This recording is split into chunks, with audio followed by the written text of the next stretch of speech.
La nuit tombe à Homs et la peur s'installe. Un an après la chute du régime syrien, Homs enterre encore ses habitants alaouites, ethnie dont est issu Bachar al-Assad. Cette mère a perdu sa fille aînée en octobre, alors que la famille était sur son balcon. Mon mari et ma fille étaient là. Elle a couru jusqu'ici, puis elle est tombée près de la porte. Regardez les traces, une balle dans le mur, une dans la rambarde, une qui l'a touchée et même une qui a atteint le salon. Cette famille brisée vit toujours sous le choc. Mon fils était derrière moi, il a vu sa sœur. Il a dessiné la moto et l'homme dessus qui a tiré vers nous. Mon fils parle beaucoup, il imagine des choses. Il est très fatigué, il me dit « je n'arrive pas à respirer, je me sens étouffé ». Avec tout ce qui se passe, on se demande où sont la sécurité et l'ordre. À quoi bon porter plainte alors qu'on voit presque chaque jour des motos avec des hommes masqués? Les autorités ont dressé des blocs de béton pour fermer les ruelles, menant au quartier sous tension. Elles affirment avoir renforcé les points de contrôle. Pourtant, la violence s'intensifie et les civils restent pris pour cible, comme cette militante blessée par balle à la jambe droite. J'ai eu l'impression d'être en 2011 ou 2012, quand les milices d'Assad nous pourchassaient. C'est le seul scénario que je parviens à accepter. Le pire serait que j'ai été visée parce que je viens d'un certain quartier ou d'une certaine communauté. Pour cette activiste, ancienne prisonnière du régime d'Assad, c'est la double peine. Malgré sa souffrance, elle croit comprendre la logique des représailles.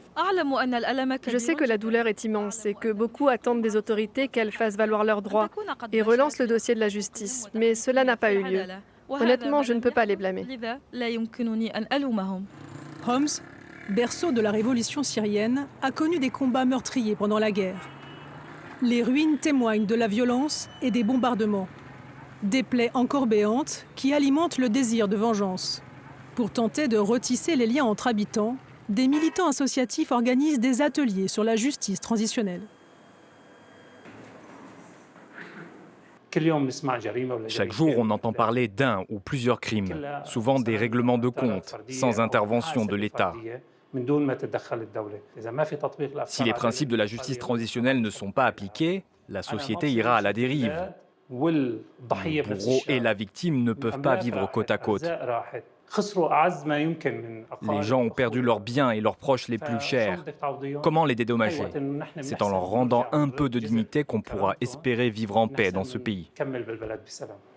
Cet homme qui a perdu 12 personnes de son entourage et 3 membres de sa famille dénonce une situation chaotique. 2 de mes proches ont été pris pour cible par des tirs après avoir été blessés par 2 hommes armés et masqués sur une moto. Puis un autre membre de ma famille a également été visé par des tirs. Moi et toute ma famille, nous n'avons jamais eu de lien avec des militaires. Et pourtant, on se sent ciblé juste à cause de notre appartenance religieuse. C'est une spirale de violence.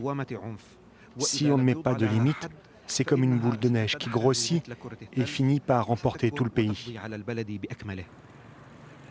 Attaque à la grenade, fusillade, enlèvement. Face à la multiplication des menaces, une ONG locale documente les exactions. En octobre, plus de 25 civils ont été tués dans la ville et ses environs, dans un contexte d'usage massif et aléatoire des armes. En août, 15 victimes, 11 en ville et 4 en zone rurale. En septembre, 9 meurtres et 10 incidents liés à des tirs ou des grenades ont été recensés. Les problèmes de fond persistent, tels que la prolifération des armes, l'impunité persistante et le manque de transparence dans les rapports d'enquête. L'État pourra-t-il contrôler la situation et maîtriser les armes ? À la mi-novembre, les tensions se sont aggravées après un crime dans le village de Zaïdal, au sud de Homs. Un couple sunnite a été retrouvé assassiné, des inscriptions confessionnelles tracées sur un mur à proximité. L'incident a aussitôt entraîné des représailles contre les quartiers alaouites. Les forces de sécurité sont intervenues en urgence pour contenir la situation. Le lendemain, Le porte-parole du ministère de l'Intérieur s'est rendu sur place pour calmer les habitants. Chaque souffrance d'un citoyen syrien est considérée comme une souffrance de l'État qui protège tous ses citoyens.